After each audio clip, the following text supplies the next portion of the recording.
depths of Chicago. Live and direct. It's the Rico No Suave Show. Starring Rico No Suave. With co-host Valerie Malesio.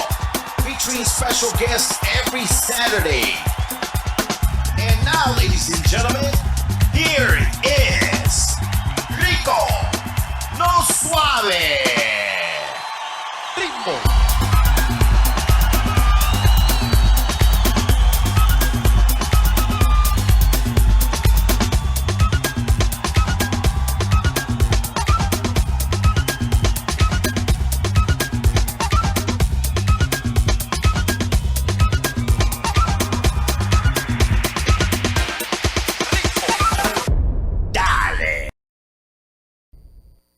Welcome to the show, everybody. Welcome back to the show. Yes, welcome back. It's your boy Rico No Suave here on a 1-2-1-2, ready to go with each and every one of you guys on this beautiful, beautiful sábado. Tú sabes, man. Wow, it's 20 de noviembre, mi gente, and welcome back to another great show on the Rico No Suave Show. It is just so nice to be back on the show with you guys supporting us. Yes, and also, who's also supporting us and who you also supporting is my girl Valerie Malesio. What's up, Valerie? Hey, hey. Feliz sábado, mi gente. Feliz sábado, mi It is gente. a beautiful day outside. It's a little bit on the chillier side. It's kind of cool, but we'll take it. Chicago weather does it. You know, that's what we We'll do. take it. Chicago weather does it for us. It's not snowing. It's not raining, so I'm happy. You know, we did get a little bit of snow, but that was okay. That's okay. We got some hail. You got the hail other as day. well? That was kind of crazy. Interesting. It was raining, and then all of a sudden it started raining really, really hard. Wow. And I was like, wow, that's hitting kind of hard. Yeah. And it was like, what is going on? It's Yeah. actually Well, you know, in Chicago, it happens, right? Right, and right. we know that these are the things of the times of Chicago during that winter time. So, Right. yes. All right, everybody, we got a whole pack full of great stuff coming up as far as for the show as well, too. So we're going to get to that social media. So let's get to that first social media. www.riconosuaveshow.com is where you find all of our photos, our past interviews as well, too. You can also check out some of the Chicago DJ mixes and all of that great stuff as well. So make sure you continue to check us out there. Here's the next one. Boom. Yes, at Rico No Suave Show. Yes, that is our official account on Instagram. So please make sure you please go ahead and follow us there, right? You'll see all of our great content and all of our creative content as well, too, on our Instagram. Here's the next one. We got Facebook. Yes, Facebook, Rico No Suave Show as well. So, yes, Rico No Suave Show. That's where you'll find us as well. So, you know, and we're here. Hello, Facebook. That's right. We are back. Yes, and don't forget, we are on YouTube, everybody, YouTube. So make sure you subscribe. Rico No Suave Show is on YouTube. So make sure you please go ahead and subscribe there. And last but not least, we're always on mixcloud.com/Rico No Suave Show. So please make sure you go ahead and tell it. Now, as you may know, we got a lot of social media handles, right? Pick one, pick two, pick three. You can or pick all of them all if you five want. of them. Yes, pick them all, right? And just let everybody know that's where we're at. So, all right. So coming up at 12:30, everybody, you know we have that weather report as well. And don't forget, everyone, once our show is actually over, we do have also segments. We do have segments as well that will be actually giving out birthday shout outs as well, too. We also are doing job search, which is also job listings with me and my co-host Valerie Malesio, Yes. right? So, and we also are doing LOL, right? So our LOL Hello. segment. So make sure you stay on top of us on our Instagram as well as also on our Facebook, as we'll be posting that throughout the week as well, too. Yes, we will be getting to the comments, of course, everyone, but you already know we got to get to our breaking news. So Breaking news. here we go.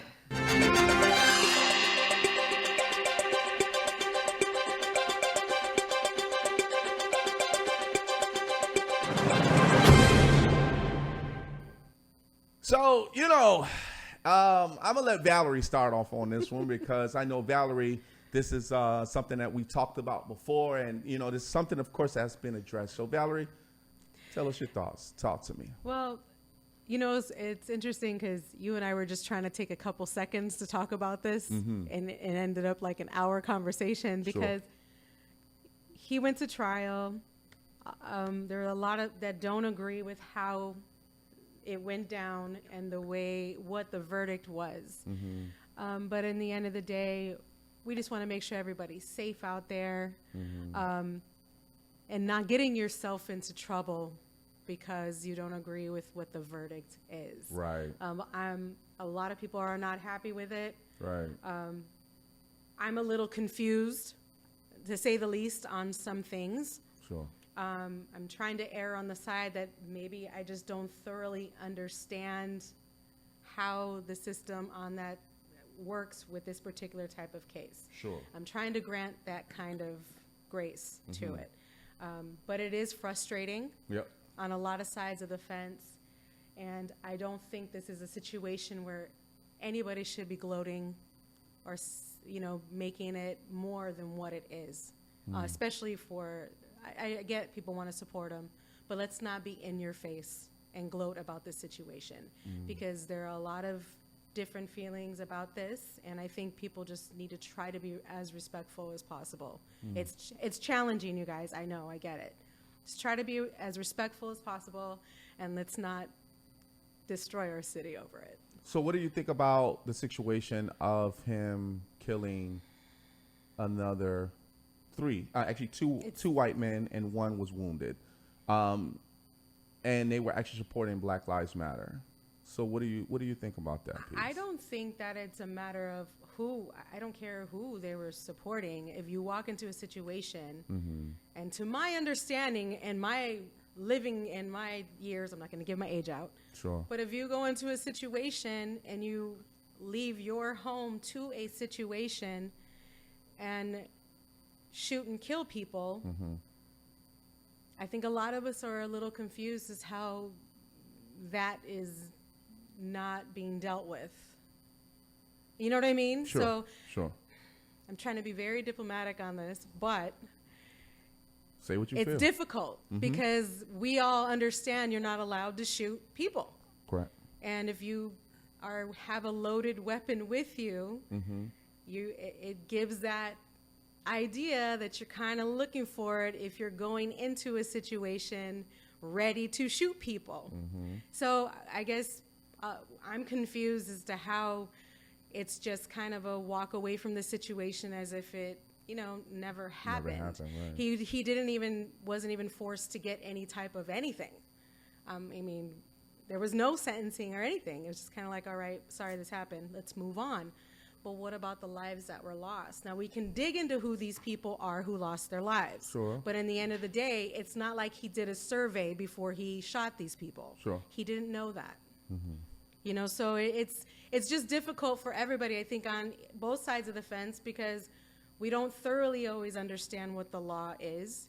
And did you watch the trial at all? A little bit. I watched just it highlights. Halfway because I was, working through my day, but it was just an interesting vibe, even in that courtroom with this particular judge. So what would you have thought about if it was Black or Latino that was walking down the street with a gun, somebody came and attacked them, that was white, and they killed them? I think that's a tough question, because my first response to that is that I thoroughly believe there would have been a different outcome. I don't think they would have been arrested. I don't think it would have even nearly went down the way it did. If there was a Black or Latino that was carrying a gun if it was going down the street, and then they say that he's Latino. Someone said that on social media. I don't know if it's true. I don't see that. When you look at him, you don't see that at first glance. Sure. So, but I do believe that there was a little bit of grace and courtesy given to this particular situation that may not have otherwise been given to somebody of apparent color. Yeah. So that's challenging. We're trying to rebuild a society, and then things like this happen. Yeah. And we feel like there was no resolution. Yeah. We're supposed to just pretend like it didn't happen. And not only that, but with this judge doing that for him, what's going to happen now for Rittenhouse? He's walking the streets. Is he safe now? Yeah. Because this judge decided not to handle this situation. You're putting this kid also in another bad situation. Yes. You know what I mean? Yes. So what would have been the proper way to handle this? I don't have that answer. I just know that I'm not thoroughly satisfied or thoroughly understand with how it all went down. Sure. And I'm a bit emotional about it. Sure. I'm a little bit angry too, guys. You know, but I think that trying to make a situation worse, it may not be the answer. You know, but how do you tell people how to respond? So, I mean, it's like... I'm with you. I get it. You know, there's a lot of emotions, a lot of, you know, intensity on how this situation handled. I think back to growing up, and let's face it, I knew a couple people that went down for some gun charges and some shootings that could have been deemed as self-defense. I mean, are we going to retry them now? Right. So, you know, I think about stuff like that when I grew up, and the people that I knew that were, you know, taken away from their families over... I would say kind of similar situations. Sure. So, I mean, it's challenging for a lot of different people. I'm with you. I mean, I like that. I like that. But we do have some comments. Yeah. Hello, Violeta. Hola. Jessica Frias. Say, here we go. All right. Roseanne. Jessica. Almeida. ¿Cómo está? She says, hola. Eileen Love. Lady in Red is Eileen checking Love. in with us. Wrong is wrong. No excuse. My man, Tino Malacio. He said, I think the main thing is that the same folks that support Rittenhouse should be giving the same energy towards the Wisconsin DA as they give Kim Foxx when black kids in Illinois are walking these days as well due to the lack of evidence. But we all know why they aren't called for Josh Cowles' job. Like they do for Kim Foxx. Yeah, I'm with you on that. I get you. Yeah. What I saw a comment, you know, that really kind of resonated too, is like it felt like he wasn't even on trial for murder or shooting. What he was supposed to be. Yeah. Exactly. It's like we kind of overlooked that because it wasn't a question of whether or not he shot and killed somebody. Right. He shot and killed somebody. It was a question. Two people. Mm-hmm. It was a question of whether or not we were going to have a punishment for him for doing that. Yeah. I feel like the focus was kind of thrown off. Yeah. You know? Patty Escobar, hello, buenos dias. Daisy is checking in. Hello, Daisy. Thank you guys so much. Thank you for checking in. She says, no justice. As a mother, no child at 17 should be out in the street with the gun, even if you was to support your town using a gun to prove your point. It's not the right way. Only means one thing. You went looking for trouble, and to kill someone is insane to me. So I'm not gonna we might throw another segment. You know, we might throw another segment. Yeah, I mean, we could talk all day about this. But what I will say is that, you know, for people that needs to understand that whenever you hear Black Lives Matter or you hear all lives matter in general, it's a good concept. But one thing that I will tell you is this: if there was any Latino, or if there was any Black, if there was any Indian, or you know, any other type of minority of race that was actually walking down, the police officer wouldn't say, go ahead and protect your town, especially if that person is not even part of Kenosha. My problem about that is that he crossed the border just to come over to Kenosha, just to act as if he was going to do something. And as well, too, I love all people. I love all races. But one thing is that wrong is wrong. We already know that. But my problem with this is that he came over and he had a gun in his hand, walking down the street, as if nobody, like the police officer said, yeah, come on through. You know what? And I feel like we're sending a really bad message here. That was the first problem. It's okay to just decide, I'm going to load this up and I'm going to go over there. What was he going for? He was going over there to shoot somebody. But at the same time, too, let me use my gun. The crazy thing about that is, not to cut you off, but the problem is that the two guys that actually passed away, or the three guys that actually supposed to have went after him because of that gun, was probably trying to protect Kenosha in general of him actually trying to commit any other crime, while the police was actually allowing that to happen. Right. So this is the problem with that. Now, I'm going to end off with this. If it was Black or Latino, Indian, Chinese, Asian, whatever, and they were walking down the street with a gun, the first thing the police officers will do will come there, take that gun away, lock that person up, so they wouldn't actually even have a chance to be able to do so. I can't even agree with that. They would come and take that gun away. I think they would draw on them because they have a weapon.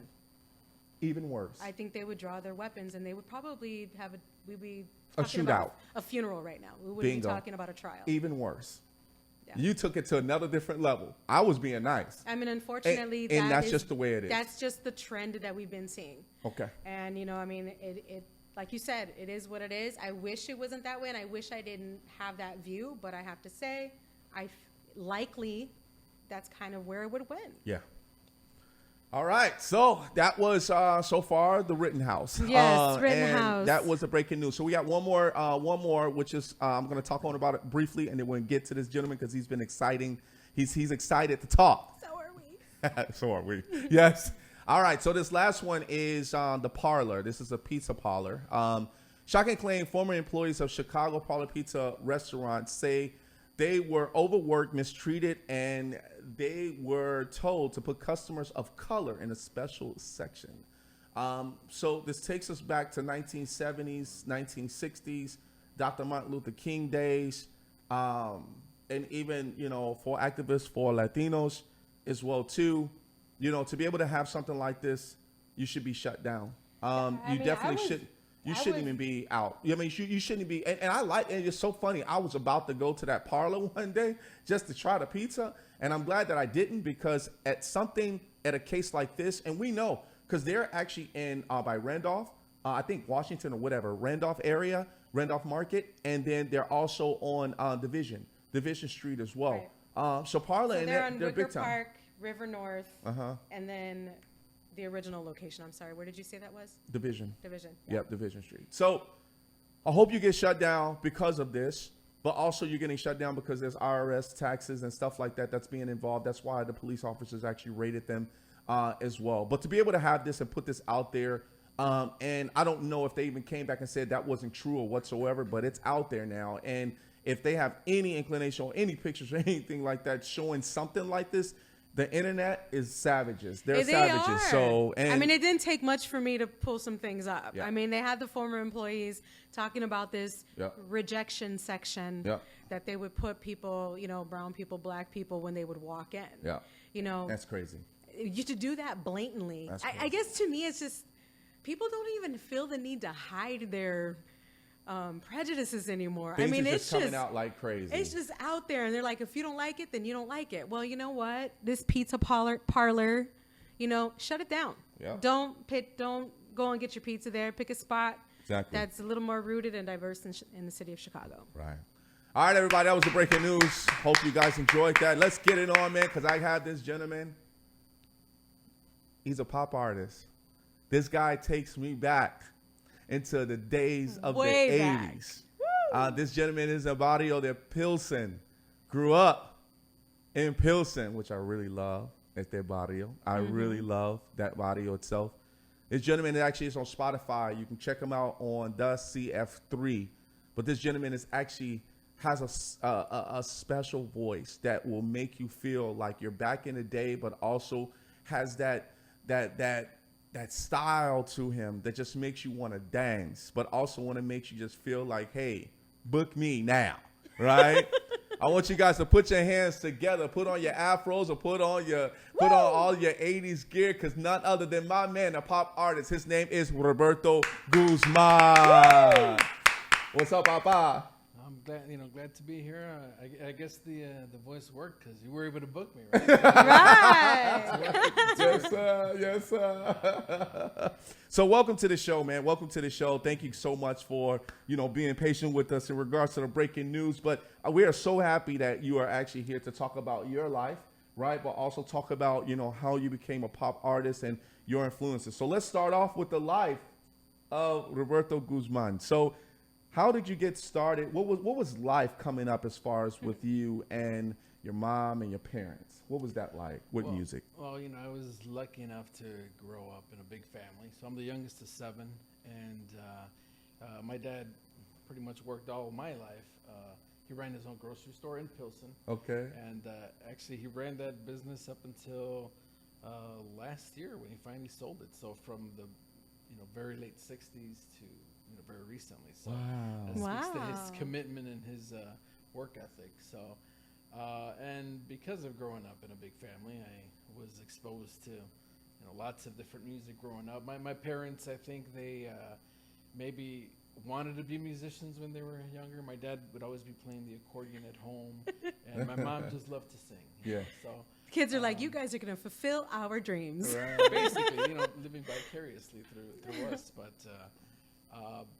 they always tried to influence or have music influence us and sent all my brothers and sisters to music lessons, guitar lessons, and what have you. And really, none of them really liked it, but they did it because my parents would send them, and I guess hoping that one of them would have an interest. And at that time, I was the youngest, so they couldn't send me, but I was listening, so that influenced me. I heard it and then just took to it. Nice. One of the things about growing up, I know in your bio you also talked about the organ. You play a little bit as far as with the organ, but just by listening though. So tell us a little bit about that. So when I was 4 years old, my dad actually sold the business, sold the grocery store, moved our entire family to San Luis Potosi, Mexico. The only reason for that was so that my sister and myself, who were the youngest at the time, would learn how to speak Spanish. We'd go to school and learn. So we spent 4 years in San Luis Potosi. And again, my sisters, they sent them to organ lessons because for some reason in the house there was always a Hammond organ. I guess my dad just loved the sound of an organ. So we had a Hammond organ at home, and my mom would make my sisters practice 1 hour a day. I think that it was every day. I don't recall, but it was a lot. And I would sit on my mom's lap. I was 4 or 5 years old at the time, and I would just listen to them.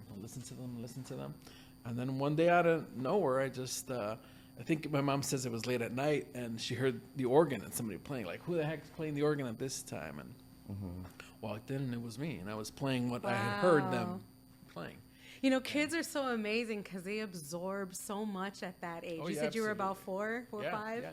You absorb so much, and you must have been sitting on your mom's lap, just studying their every stroke on that key.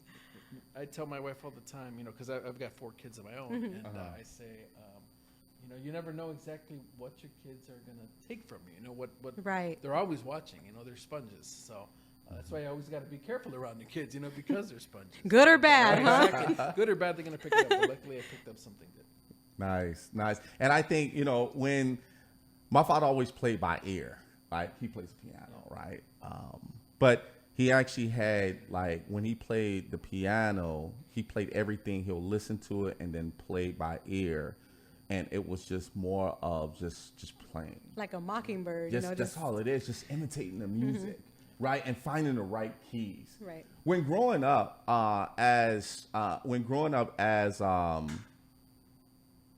kid, were there multiple instruments? Did you play multiple instruments as well? So I didn't get into multiple instruments until high school. So in high school, of course, the high school I decided to go to was based on the fact that I knew that this school had a band. Right? Oh, really? Yeah. So nice. I went to Holy Trinity High School on the north side, and I know they had a marching band and a varsity band, and so I took sax. I played the alto sax. Yeah. And then I also took a clarinet for a little bit, and I just kind of wanted to soak it all in and take it all in. And but to me, when I was first given the chance to join band, and I knew that I wanted to join band, I said, what instrument can I play that would be the sexiest or the coolest, right? To me, saxophone just seemed like that's that is a sexy instrument. So, so I picked the saxophone and enjoyed it, and got to play some real cool stuff. We actually got to play my band teacher at the time. He actually recruited me on the side for his jazz band. So we got to play for Mayor Daley and stuff. With some cool stuff. That's cool, man. That's cool. So do you still kind of play around with the sax? Or? I used to for a while. For a long time, I still had that saxophone that I had in high school, and I loved the sound of it. But it was just sitting in the closet for such a long time that I ended up selling it, but making somebody else happy with it. Pass it on, I guess. But I still miss it, and I have an appreciation for the instrument just for playing it. At what point in high school did you feel like, what, or if it was even in high school, did you feel like, I don't think handheld instruments are for me. I think I'm going to focus on singing.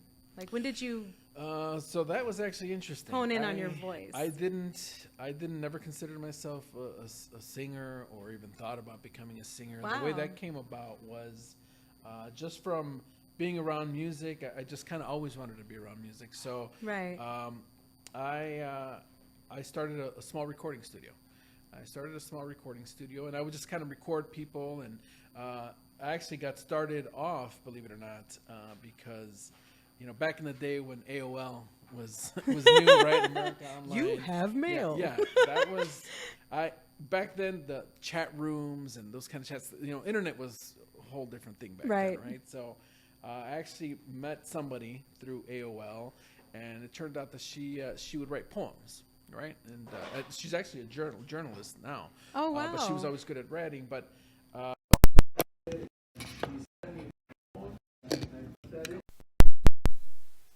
this is like a song, right? It felt like it was a song. So at the time, and earlier we were discussing about the Casio keyboard. I had a Casio keyboard at the time, right? That was my only instrument, and I started trying to come up with music for this poem, and in my head I could I even though I wasn't a singer at the time, I could come up with melodies. I would get singers. I would write my own songs and then have other singers come and sing them. But anyway, fast forward to when I started working with bands. I started working with the Spanish rock band, which was my first kind of experience with Spanish rock, rock en español. And, I started going to their gigs and I would see them up there and I'm like, man, it'd be cool to, because they had their crowd and stuff. And right. I figured, I'm like, man, that'd be really cool. So one day while recording them, I don't know how it came about, but we ended up doing like a duet. And one day at the show, while they were performing, they asked if I would come on stage and do this. Nice. So you started out on the production side. Yeah, on the production side. And then you were like, you know what? Yeah. I can do this. And there's a picture of that event, and let me tell you, you could tell I had zero experience because I'm literally with my eyes closed and like behind the speaker singing, just because I was so, He's like, you hear me, but I'm not here. But you can hear me, but I'm not here. And then it wasn't like this big, humongous show, right? It was a very, small show at this. Sure. It was like a restaurant or something, but it was still just the fact of being in front of people and being on the mic. Right. So, yeah. Well, that is awesome. That's a great story. So after that, did you end up performing with them more, or did you kind of get the bug about performing and start your own stuff? So the thing that finally made me, and I think this probably happens to a lot of singers, but an event happened in my life that made me want to sing and kind of release those emotions. I had a big breakup that really messed me up, and I was just very, I was young, so sure. It felt like the world was crumbling, right? Now I know better, but, that day that, I was just so depressed, and I started writing. I wrote 2 songs in a matter of, 5 hours. Wow. Where I'm talking about music, lyrics, vocals, everything. I just had so much in me that I wanted to release, Yeah. And I did that, and then at the time, like I said, I had been listening to a lot of, this was like, very late 90s, so rock pop en español and all these other, groups. What age were you about this time? I was in my very early 20s, so maybe 22, 23 or something. Okay. And I think I just gave away my actual age. I said around. Pulling out their calculators to figure it out.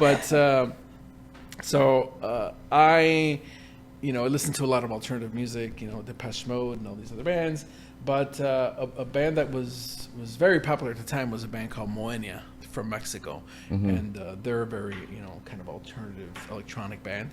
And so I kind of based my sound off of that just because, that was the only thing that I could hear. And it's actually odd because my Spanish at the time, even though I was raised, I have Mexican parents and everything, it's so much easier to speak in English, because you speak with your friends in English and at home and everything.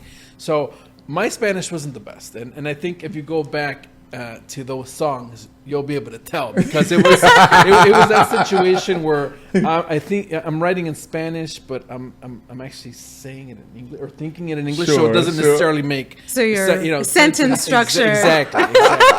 So it was in English, even though the words were in Spanish. But I made these demos, and I started showing it to people, not letting them know who it was, right? I said, hey, what do you think of this? And I got really good responses, like, oh man, that's really good. Who is that? But I would get the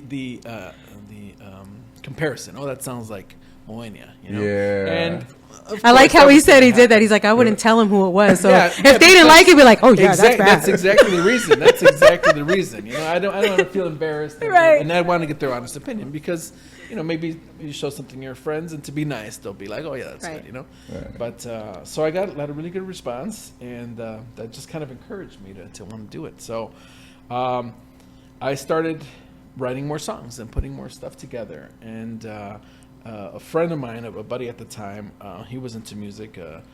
Carlos, shouts out to Carlos Cartagena. Big shout out, Carlos. Shout out, Carlos. He, we kind of started putting some ideas together, and we said, let's make a band, and bands like Depeche Mode, you see it's usually 3 people, and Moenia is also kind of like 3 people, so you kind of see that. And one day I met this person, or a good friend of mine, Gloria, and she was a great singer. Now, she was an actual singer. She had training, and she just had a real beautiful voice. And I said, I want you in my band, And we started doing stuff together, doing little gigs and little spots. And I guess people just started finding out about me. And then all of a sudden, I'm playing at Congress Theater and House of Blues. Wow. Nice. What was the name of your group? Well, back then it was CF3. It was just CF3, okay. And actually the original name was actually Confusión 3. Right, so meaning with Fusion 3. Confusión 3. What would happen is when they would put us on flyers, they would mess it up and they would put confusión, like confused. Like confused. We're confused times 3. Yeah, the confused 3. Yeah. So because of that, I just shortened it up to That's CF3.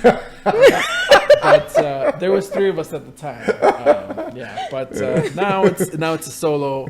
A solo project. So no one's confused now. Right, we ain't confused no more. If there's anybody confused, it's me. Right. But I can't we made a decision. We're no longer confused. Right. No CF3 now. Right, the CF3. Man, well, congratulations on that, That's man. a great story. That's awesome. That the whole thing about growing up and, I'm the baby of 6, right? So I understand where it comes from, understanding that trend of music, right? And one of the things is that when you see the trends, you also see the people or artists that's actually coming up during that time because your brothers and sisters played that or your parents played it. And then you start learning all of that, right? And then all of a sudden, boom, I got role models. I have people that inspire me. So that comes to my next question. Because of your influence in regards to the way your style is right now, who are your, role models or, people that inspired you to sing the way you are today? A lot of my influence, even though I grew up mainly listening to, American music and the music from the UK and stuff, and sure. all these UK bands, that part of my life where we lived in Mexico. My mom had a record player, so all the time, everybody would play their records. My oldest sisters and my mom, so I'd be listening to, Vicente Fernandez, and Juan Gabriel, and Jose. And then my oldest sister, she was very into Emmanuel, right? So that record, I know it backward and forward, Yeah. So I just loved the emotion that he had when he sang. So Emmanuel, and then, once I got into Spanish rock. One of the voices and one of the artists that I would say I'm influenced by is Gustavo Cerati from Soda Stereo. Mm-hmm. It's just the way he writes songs, and I envy the way he writes music. Yeah. But it's a little bit of everything. It's a little bit of Depeche Mode. It's a little bit of Culture Club or Boy George. Yeah. I know in listening, because you guys, we got to have a little treat before the show, and we got to hear, some of his music, and It's so good. Like it does take you back. You could tell, you can hear your influences in your music. Yes. And it is such a throwback and such a refreshing sound. And I mean, they had us in here, bobbing our heads, just all ready to, to go on the show. It's such a nice sound. I love it. I grew up in the 80s. I'm a product of the 80s. And there's something to be said about nostalgia, Yeah. Like I'll tell you one thing that I do, and it might seem weird to some people, but sometimes when I'm doing work, I'll put on YouTube, and they have I don't know if you've seen this now, but they have these like long playlists of 80s commercials, like Saturday morning cartoon commercials, and all these other things. and I'll play it in the background.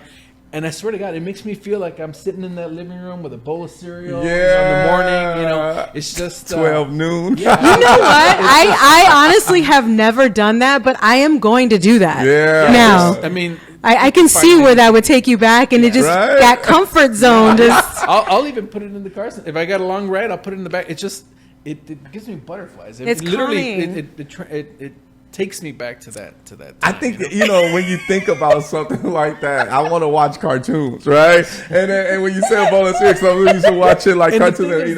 And it's not even the cartoons; it's the commercials. Between the cartoons, all the little jingles and all the so many commercials that it brings you back to that time where you were young and free, and worries were not as plenty, as they are now. So I love that. I'm gonna do that. Yeah. Seriously, I'm gonna do that when I'm back to work on Monday. And see, I'm gonna let you know how my day goes.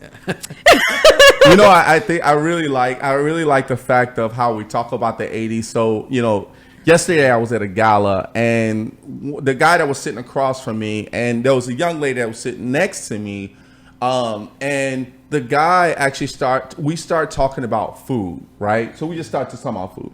Then he came up and then I told him, I said, "Hey, do you remember the commercial of Wendy's of the old lady when she says, where's the beef?" And then we all of a sudden just start talking about, hey, do you remember that commercial where he's the guy in a limousine and he pulls down his window and he said, hey, do you have any Grey Poupon?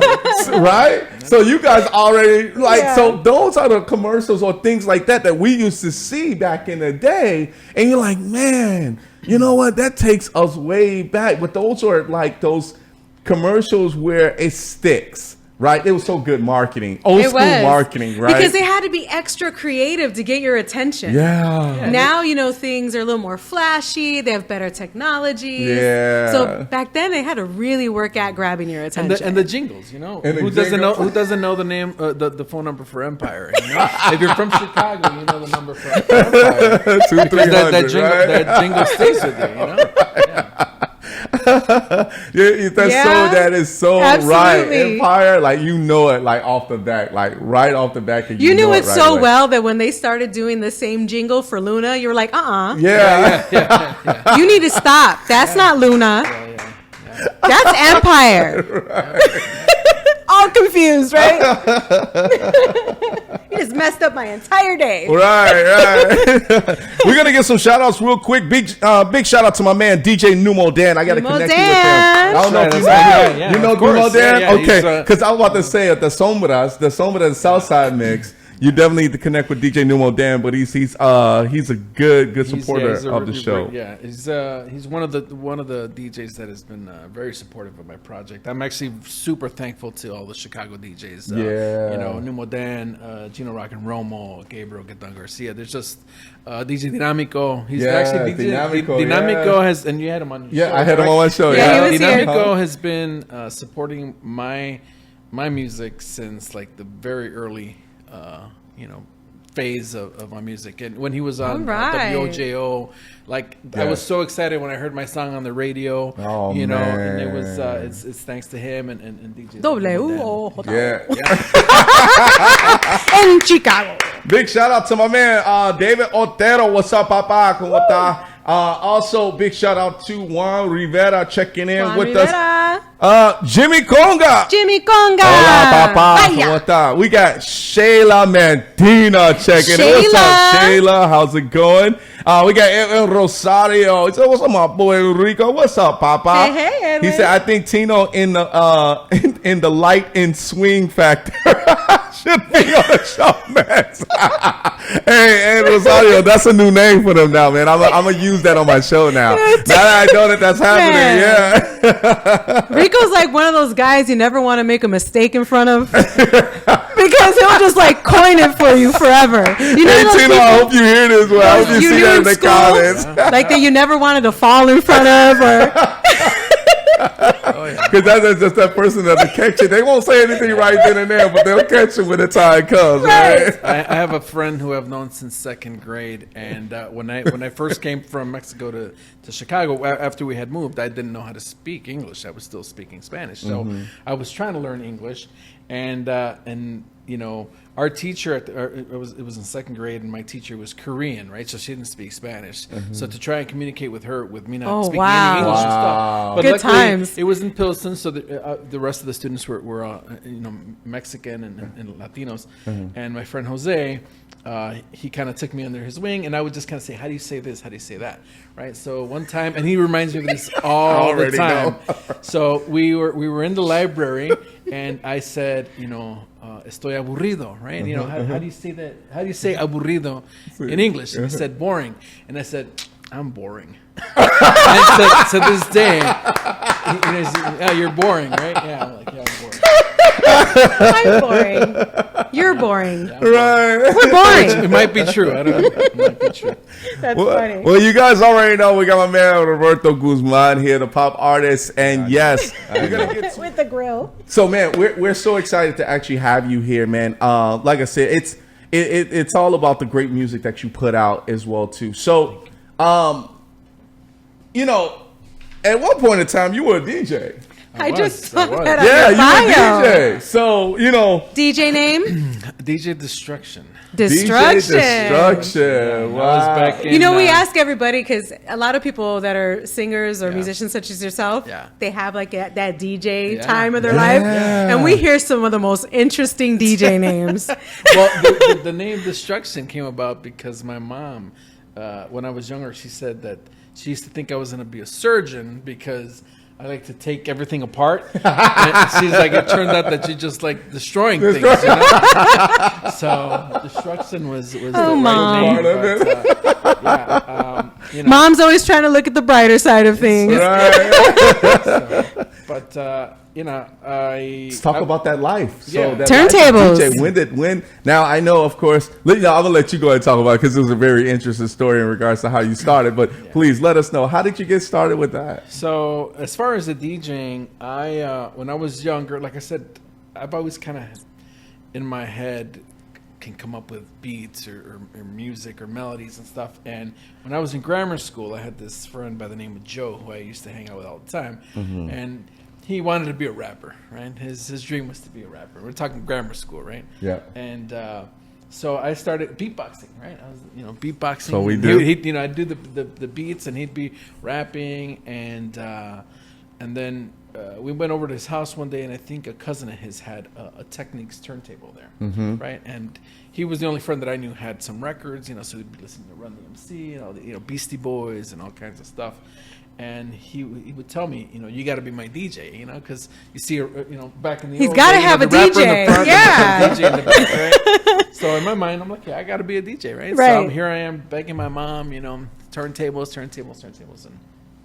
and I didn't know what equipment cost back then, right? Right. So at the time, one of my oldest sisters, her husband at the time, I guess he was kind of a DJ and had some kind of gear, and so I had heard about this expo that they were having at I forgot O'Hare Expo Center or something, where they had like speakers and all this kind of stuff. And I would tell my mom that. I would tell my mom, "Can I have some money, please?" Yeah, it's like a swap. It was like a swap-a-rama type deal. Yeah, it was like that. All They had gear. DJ equipment. Yeah. I remember it at the Expo Center. At the Expo Center. And so I went just to find out that, I think my mom might have given me like $200 or something, right? And I was a kid, I didn't know.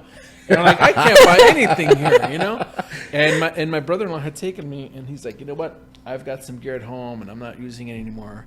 How about you use that $200, and we'll go to a pawn shop. We'll get you like just a stereo receiver and some speakers, and I'll just give you the turntables I got, right? And he did that, right? And these turntables were like, you know, and all my actual DJs out there will know, these weren't direct drive turntables. These were belt drive turntables, which means that there's a belt inside that makes it go around, right? Yeah. So if you're going to release that record and it's a belt drive, it'll go, you know, like slow. Uh-huh. So you have to be very, you got to know how to work them in order to not get that little drag. But anyway, I started doing that, and I started, you know, DJing at little house parties and stuff. And so I was exposed to Chicago house music and freestyle and all these other, you know, genres of music.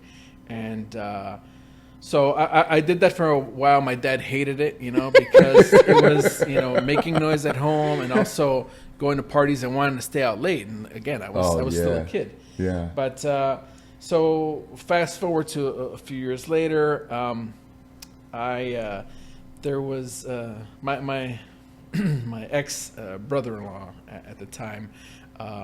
His mom worked as a sheriff for the Cook County jail, right? Sure. And she was in where they have like the high security area, and she would sit outside the cell, and there was an inmate in that cell, and he was either wanted to be a rapper or something, but they kind of started, you know, I don't want to say being friends, but, you know, they kind of got along. And he told my ex-brother-in-law's mom, you know, would you be willing to sneak in a little tape recorder, you know? And she did. And she put it outside the cell. And what he did was he made a beat on the table and started rapping to it. And said, if you can get somebody to produce this for me, I will, you know, when I get out, or I don't know how he was going to give her money, but that was the deal. So she gave that to her son, my ex-brother-in-law. Uh-huh. And he didn't know where to get a producer or any of that stuff. So he, you know, me being a DJ, he asked me, he's like, do you know anybody or where can I go? And I said, I have no idea. But I remembered that in those house records that I used to play for DJ International, at the bottom there was always a phone number and it said Underground Studios. So I told him, like, try calling this number. Maybe, you know, you'll find somebody there. And I guess he called them up. They got him a producer. They got him studio time. And he said, you know what? I'm going to go to the studio to get this done. Why don't you bring your records? And if there's any time left over, maybe you could do a little mix CD or something. So I did that. I took my records, not knowing what to expect that somebody would be producing a song. I was expecting a whole entire band there in the studio. And when we got there, it was just this guy showed up with this one keyboard and a shoebox full of diskettes. And he was just popping them in and making beats, and my mind was blown out. Like, holy cow! I'm like, one person can make a whole song. So that changed my life forever. And when I left there, that stayed in my head. Sure. And my brother, my oldest brother, he likes, he liked a lot of the regional music and stuff. You know, a lot of Los Temerarios and all these other kind of things. So to go for that kind of music, you'd go down 26th Street, right? Yeah. Right. Yeah. And I was with him one evening. We were down 26th Street, and I said, let's stop at this, store that they had, you know, CDs back then. And I went in with them, and I noticed that they had instruments in the back. And I said, okay, I'm going to go to the back. You check out the CDs. I'm going to go check out the instruments. And as I'm looking, I see that same exact keyboard that guy was using there. Wow. And I'm like, this is the keyboard. I remembered it, you know. And the salesperson came up, and he's like, you know, if you like it, you know, we can, you know, we'll give you a good price. Wheeling and dealing. Yeah, and I'm like, I didn't have any money. And he's like, well, you know, you can put it on layaway. If you have $50, you can put it on layaway and just go paying it off. So I begged my brother to lend me those Good old $50. layaway. Man, layaways are the bomb. Yeah, I put it on layaway, and I ended up selling my DJ gear. I sold my DJ gear, and I would visit that keyboard every week. I would go, make my $25 payment, $50 payment, whatever. And eventually, I finally bought it.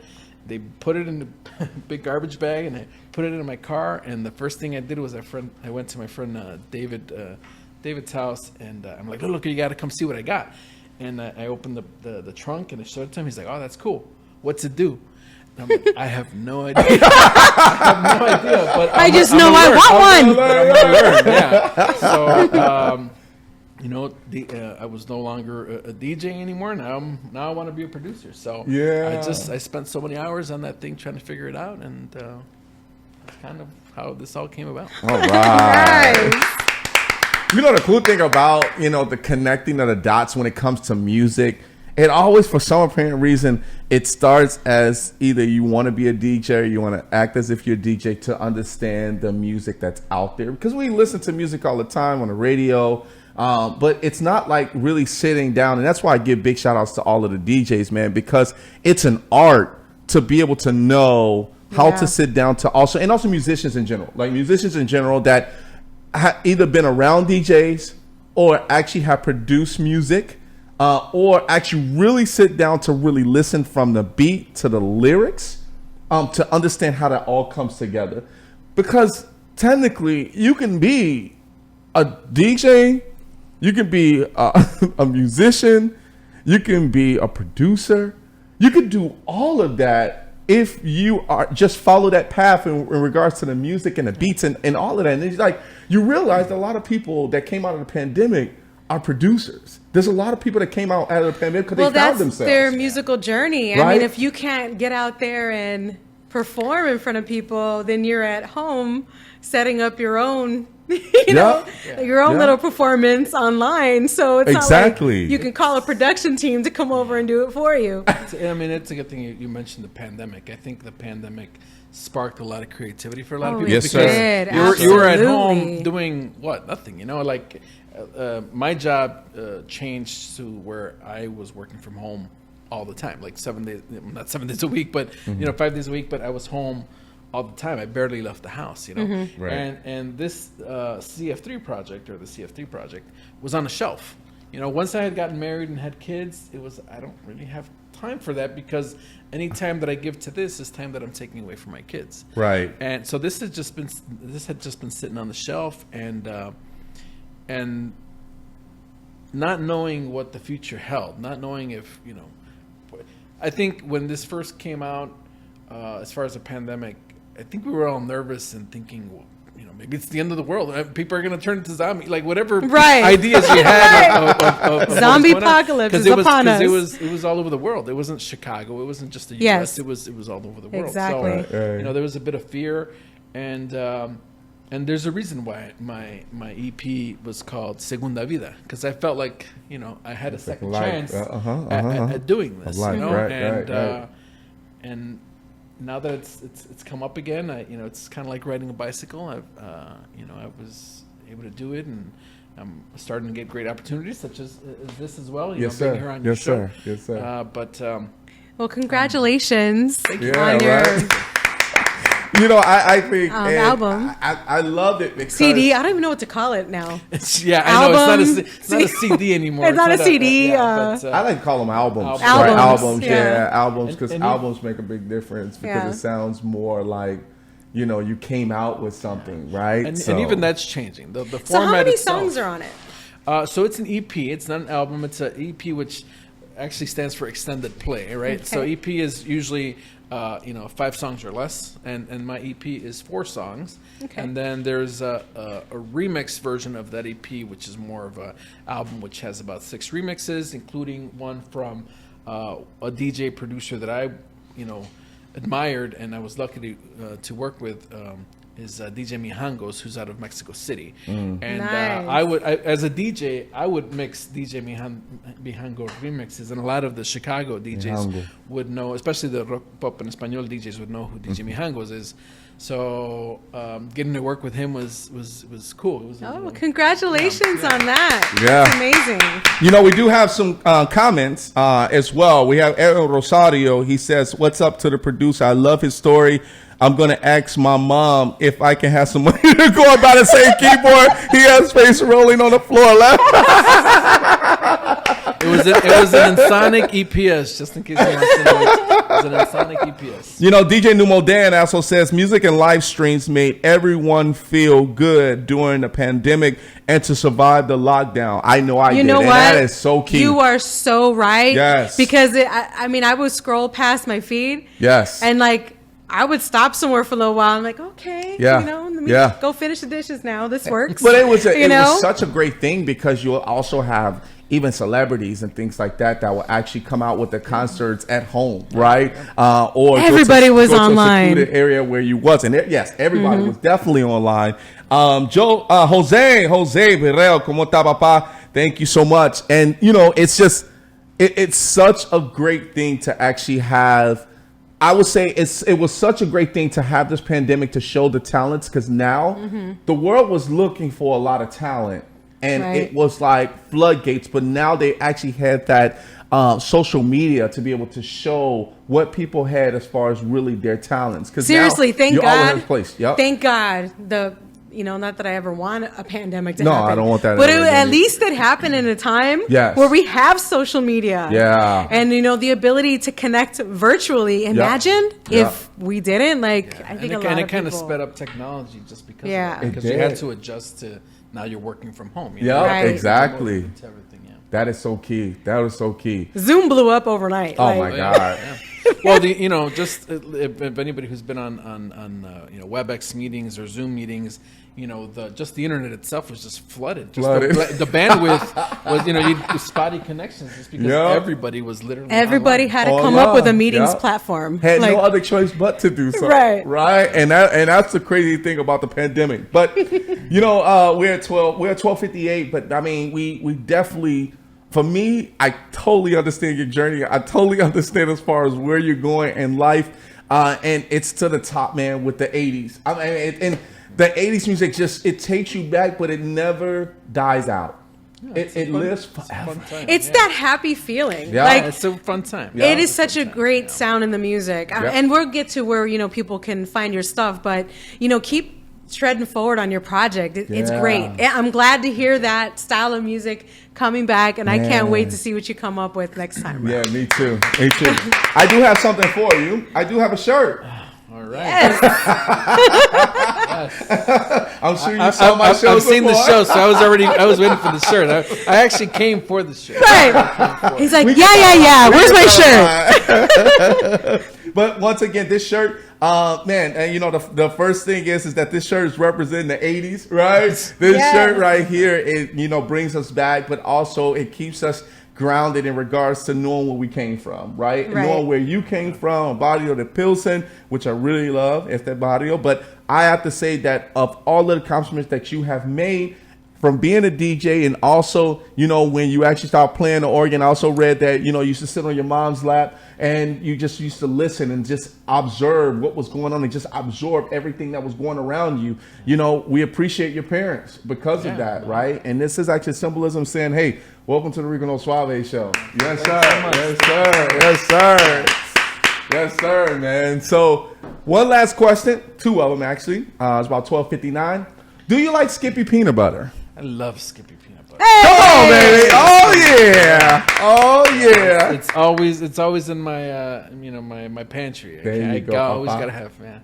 And I'm a big fan of the crunchy. The crunchy, okay. I'm a crunchy guy. Creamy. We're okay with either. Yeah. Doesn't matter as long as you like Skippy. That's right. Last question. So, what can Roberto Guzman do better for the world? What can I do better for the world?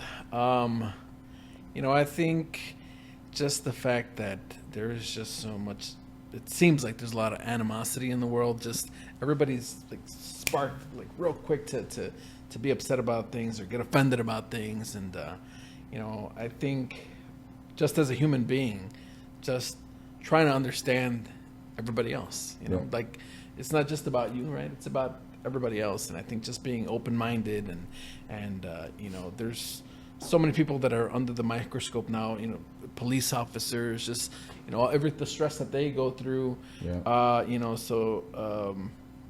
think just being more understanding. I think just being more accepting and being more understanding. I love that. Yeah. That's awesome. Accepting and more understanding. Yes, sir. That's our mantra today, guys. That's right. Be understanding, be lovable, and be kind, right? That's very important. I want to thank you for coming on the show today, man. Thank you so much. Everybody that's out there in the world, the Rico No Suave, give it up for Roberto Guzman. Yes. Yes, thank you so much, Papa. And then we'll definitely have you back on the show to see where you're at in the future, right? Absolutely. We definitely want to see more of that trend going back as far as with music. And if you want to check him out on Spotify, if you have Spotify or YouTube, let's bring up his social media. On YouTube, the CF3. So make sure you guys go to YouTube, check him out there, subscribe to his channel. Highly recommended. You guys will love it. And especially, I hate to give out my age, but if you are in my age group, it is a definite throwback. It will take you back to places that you had forgotten about in your younger years. As well as on Instagram at the CF3. And I think we have one more on Facebook. Yes, the CF3 Music. So you'll be able to find his music there as well, too, and all his links. He's also on Spotify, so the CF3 as well on Spotify. So make sure you go and support my man. You're going to love it. Roberto Guzman, you're going to love his music, man. You're going to love it. So make sure you guys go ahead and support him. Once again, Roberto Guzman. Thank you, Papa. Thank you. All right, as we end off the show, everybody, I want to thank you guys so much for tuning in. As you may know, hey, music will take you back. It will take you way back. Way back. As we go a little something like this. Hit it, right? So what happens is that when you get that feeling and you want to actually do something as far as showing your talent, and it may take you back. Do what my man Roberto did. Listen to the music, pay attention, absorb it, connect the dots. You want to become a DJ just to understand music?